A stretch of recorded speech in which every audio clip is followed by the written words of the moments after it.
2019 সালে তৃণমূল কংগ্রেসের সরকার কলেজ শিক্ষা ক্ষেত্রে হতো যে আপনার ফুল টাইমার এবং হতো যে পার্ট টাইমার, তারপরে হতো যে গেস্ট লেকচারার, এই 3 শ্রেণীর হতো যে শিক্ষকদেরকে নিয়ে একটা একই ছাতার তলায় নিয়েছে স্যাক তৈরি করেছে।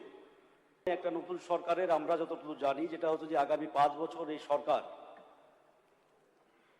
শিক্ষা, স্বাস্থ্য, আইন সহ এ রাজ্যের সমস্ত কিছু ক্ষেত্রে কি দিশা নিয়ে চলবে তারই রাজ্য সরকারের ভাষণে প্রতিফলিত হয় এবং সেই ভাষণে যা বক্তৃতা থাকে সেটাকে এই সরকার আগামী 5 বছর অনুসরণ করবে, এটাই সাধারণত সংসদীয় রীতি।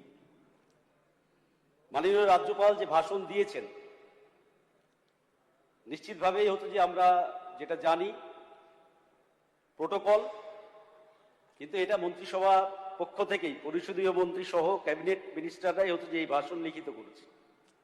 যেমন এই ভাষণ যখন আমি কালকে পড়ছিলাম, কাল এমএলএ হোস্টেলের ঘরে বসে রাত্রিবেলায়, তখন এই ভাষণ পড়তে পড়তে একটা স্বপ্নের জগতে চলে যাচ্ছিলাম।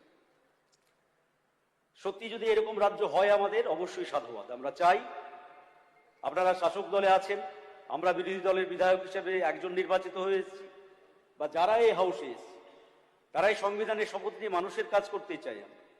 আমাদের এই রাজ্যের উন্নয়নই চাই আমরা। হ্যাঁ, সেটা পথ আলাদা হতে পারে। সেই জায়গায় দাঁড়িয়ে যা এখানে ভাষণে বলা হয়েছে, আমি নতুন সরকার, যা ভাবনা আপনারা বিভিন্ন ক্ষেত্রে রাজ্যপালের ভাষণে বলেছে, সেগুলো নিশ্চিতভাবেই আমরা চাইব বা আমি চাইব সেগুলো বাস্তবায়িত হোক এবং আমাদের রাজ্য সর্বাঙ্গ সুন্দর বা হচ্ছে যে রাজ্য আমরা চাই সেই রাজ্য করে উঠুক। কিন্তু আমি সেই কারণেই রাজ্যপালের ভাষণের উপরে কোনো বিতর্কে যাব না। আমি মোট 26টা সংশোধনী দিয়েছিলাম জমা, তার মধ্যে এখানে দেখছি লিপিবদ্ধ হয়েছে 17টি সংশোধনী।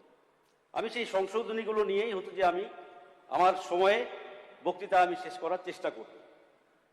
সংশোধনী আমি বলেছিলাম যে রাজ্যপালের ভাষণে যা আছে সব তো ঠিক আছে, রাজ্যে ভূমিহীনদের বর্গার অধিকারের বিষয়ে কোনো উল্লেখ মাননীয় রাজ্যপালের ভাষণে নেই। একই রকমভাবে শিক্ষাক্ষেত্রে অনেক কিছু বলা হয়েছে। পিএমসিতে স্কুলগুলোর হচ্ছে যে উন্নতি সাধন করা হবে, আমরা এটা সাধুবাদ জানাই। গত 15 বছরে এই রাজ্যের শিক্ষা ব্যবস্থাকে যেভাবে ধ্বংসের কিনারায় নিয়ে যাওয়া হয়েছে, সেখান থেকে আমাদের শিক্ষাকে উদ্ধার করতেই হবে। এই রাজ্যে আমাদের স্বাস্থ্য ব্যবস্থাকে উদ্ধার করতেই হবে। এটা চ্যালেঞ্জ আমাদের এই বিধানসভার সকল সদস্যদের কাছে সামনে 5 বছর। কিন্তু সেইখানে দাঁড়িয়ে হচ্ছে যে রাজ্যপালের ভাষণে যদি শুধুমাত্র এমএসকে এসএসকে যে শিক্ষা ব্যবস্থা এখনো রাজ্যে চালু আছে, সেই এমএসকে এসএসকে গুলোর হাল খুব খারাপ জায়গাতে চলে গিয়েছে। মাননীয় স্পিকার মহাশয়, আমি আপনার মাধ্যমে সেই দপ্তরের মন্ত্রীর দৃষ্টি আকর্ষণ করতে চাইছি। একই রকম ভাবে আমরা সবাই জানি 2019 সালে তৃণমূল কংগ্রেসের সরকার কলেজ শিক্ষা ক্ষেত্রে হতো যে আপনার ফুল টাইমার এবং হতো যে পার্ট টাইমার, তারপরে হতো যে গেস্ট লেকচারার, এই 3 শ্রেণীর হতো যে শিক্ষকদেরকে নিয়ে একটা একই ছাতার তলায় নিয়েছে স্যাক তৈরি করেছে। আমি দেখেছি বিজেপির সংকল্পপত্র যেটা ছিল নির্বাচন, সেখানে ওই স্যাকদের ব্যাপারে বেতন বৃদ্ধি সহ বিভিন্ন বিষয় প্রতিশ্রুতি দেওয়া হয়েছিল। আমি অনুরোধ করব সেই বিষয়টা যাতে আগামী দিনে হচ্ছে যে বিষয়টা ভাবা হয়। একই রকম ভাবে হচ্ছে যে ভোকেশনাল শিক্ষার ক্ষেত্রে যারা নিযুক্ত আছে তাদের কথাটা হচ্ছে যে রাজ্যপাল মহোদয়ের ভাষণে নেই। নিশ্চিতভাবে বাজেট ইতিমধ্যেই পেশ হয়েছে, আমরা সেখানে আলোচনা করব ঠিকই, কিন্তু এই বিষয়টা হচ্ছে যে উল্লেখ থাকলে ভালো। পঞ্চায়েতের ভিএলই যারা নিঃস্বার্থভাবে কাজ করে, আমরা সবাই জানি এখানে যারা নির্বাচিত হয়েছি ম্যাক্সিমাম সবাই আমরা পঞ্চায়েতের সাথে যুক্ত, তাদেরও অবস্থা খুব খারাপ। সেই বিষয়গুলো হচ্ছে যে উল্লেখ থাকলে আমার মনে হয় ভালো হতো। তারপরে যারা পঞ্চায়েতে দেখবেন চৌকিদারি ট্যাক্স আদায় করে, সেই ট্যাক্স আদায়কারীদের হচ্ছে যে খুবই ন্যূনতম ভাতা দেওয়া হয়, যেটা একেবারে নগণ্য। এই বিষয়গুলো হচ্ছে যে এটা একই রকম ভাবে আমাদের মাননীয় মুখ্যমন্ত্রী সহ রেলমন্ত্রী আমাদের এই নতুন সরকার নির্বাচিত হওয়ার পরই মুখ্যমন্ত্রী মাননীয় বৈষ্ণব সহ এসে রেল প্রকল্পের নতুন ঘোষণা করেছে। সেটা হচ্ছে যে আপনার কৃষ্ণনগর থেকে করিমপুর হয়ে জলঙ্গি পর্যন্ত। আমি চাই ডোমকল সাব ডিভিশন সহ বহরমপুর সাব বিধানসভারও একটা অংশ জুড়ে দিয়ে হচ্ছে যে এই রেল প্রকল্পটাকে আরো সম্প্রসারিত করা, যেটা এই সরকারের দৃষ্টিভঙ্গি। রাজ্যের সমকাজে সমবেতন নীতির কথা বলা হয়েছিল, এটা সেই সমকাজে সমবেতন নীতির কথাটা যদি রাজ্যপালের ভাষণে উল্লেখ থাকতো তাহলে ভালো হতো। প্যারা টিচারদের বিষয়ে যদিও আগের দিন বাজেট প্লেস হয়েছে, সেখানে আছে, আমি সংশোধনীতে সেই দিন দিয়েছিলাম, শিক্ষাক্ষেত্রে গণতান্ত্রিক পরিবেশ যেটা এই সময়ে ব্যাপকভাবেই হচ্ছে যে ধ্বংসপ্রাপ্ত হয়েছে।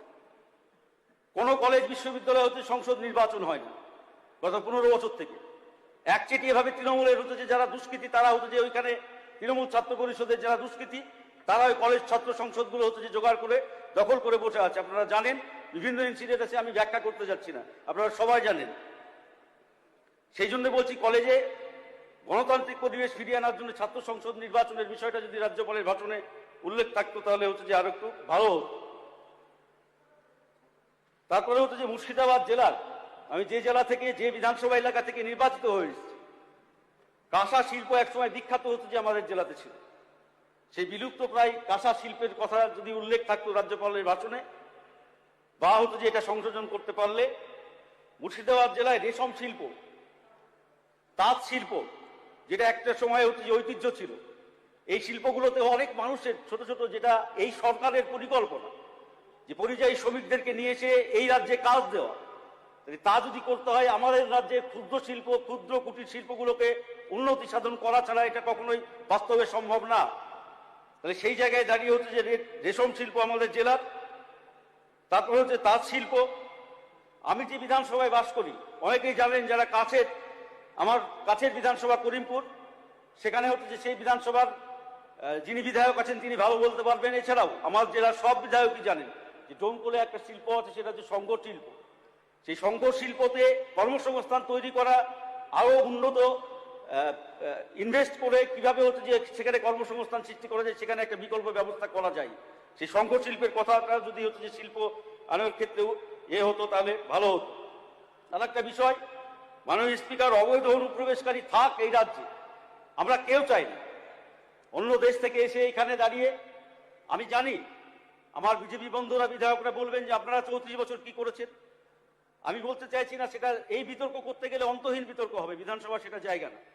আমি বলছি অনুপ্রবেশকারী যাক, পুশব্যাক হোক, কিন্তু বিগত সরকারের সময় যে তিক্ত অভিজ্ঞতা আমাদের আছে, দেখেছেন বীরভূমের একজন মহিলাকে হচ্ছে যে পুশব্যাক করে আবার হচ্ছে যে তাকে ফিরিয়ে আনতে হয়েছে।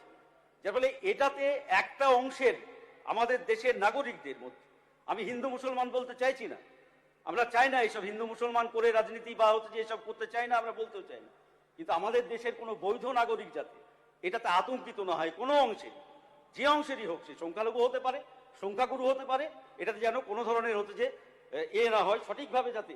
এবং এটা দুঃখের বিষয়, অনুপ্রবেশকারী বলা হচ্ছে বারবার, নির্দিষ্ট সংখ্যা তথ্যের বিচারে এখন পর্যন্ত এই যে 1-1.5 মাস থেকে যে কথা বলা হচ্ছে বারবার, আমরা কিন্তু তথ্য এখন পর্যন্ত বিধানসভায় পেলাম না, বা রাজ্যপালের ভাষণে উল্লেখ হলো না যে এতজন অনুপ্রবেশকারীকে নির্দিষ্টভাবে আমরা পুশব্যাক করেছি, বা হচ্ছে যে বাংলাদেশে পাঠিয়েছি, বা অন্য রাজ্যে বা অন্য দেশে পাঠিয়েছি।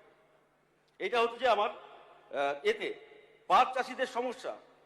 আপনারা জানেন মুর্শিদাবাদ জেলার, আমি যে সাব ডিভিশনে বাস করি, বা হচ্ছে মুর্শিদাবাদ জেলার একটা বড় অংশ, মুর্শিদাবাদ দুটো যে ভাগে, একটা রাঢ় অঞ্চল যেখানে ধান উৎপাদন হয়, একটা বাগড়ি এলাকা যেখানে। 1 মিনিট। হ্যাঁ, তো এই বিষয়গুলো নিয়ে, এবং হচ্ছে যে মালদা মুর্শিদাবাদের নদী ভাঙন, এই কারিগরি শিক্ষার ক্ষেত্রে আমি বলেছিলাম যে হচ্ছে যে একটা দমকলে যদি এই সরকারের দৃষ্টিভঙ্গি, যেটা মাননীয় মুখ্যমন্ত্রী বারবার বলছেন, আমাদের প্রধানমন্ত্রী দেশের এসে আমাদের রাজ্যে বারবার বলেছেন সবকা সাথ সবকা বিকাশ, সেটা করতে গিয়ে যদি তা করতে হয়, এবং মুখ্যমন্ত্রী বারবার ঘোষণা করছেন যে সংখ্যালঘু সম্প্রদায়ের পিছিয়ে পড়া এলাকাতে ছেলেদেরকে কিভাবে টেকনিক্যাল কাজে যুক্ত করা যায়, বা টেকনিক্যাল শিক্ষার মাধ্যমে তাদেরকে মূল শিক্ষার আঙিনায় আনা যায়, তা যদি করতে হয়, ডোমকল রাজ্যের মধ্যে অন্যতম হাইয়েস্ট সংখ্যালঘু অধ্যুষিত যে বিধানসভা হচ্ছে যে, আমি চাইবো যে অন্তত একটা ITI কলেজ সেখানে স্থাপন করা হোক। অন্য অনেক কিছু আছে, জেনারেল কলেজ আছে, গার্লস কলেজ আছে, বিএড ডিএলএড সব। এই বিষয়গুলোই মাননীয় অধ্যক্ষ, আপনার মাধ্যমে আমি রাজ্যপালের ভাষণে যে সংশোধনী জমা দিয়েছি, সেই সংশোধনীগুলো আমি চাইবো যে আমার 17টা সংশোধনী আপনারা এখানে লিপিবদ্ধ করেছেন বা মুদ্রিত করেছেন, সেই 17টা সংশোধনী যেন হচ্ছে যে রাজ্যপালের ভাষণে লিপিবদ্ধ হয়, এই অনুরোধ রেখে আপনাকে সহ সকলকে আবার ধন্যবাদ জানিয়ে আমার রাজ্যপালের ভাষণের উপরে যে আলোচনা সেটা শেষ করছি। এবার বক্তব্য রাখবেন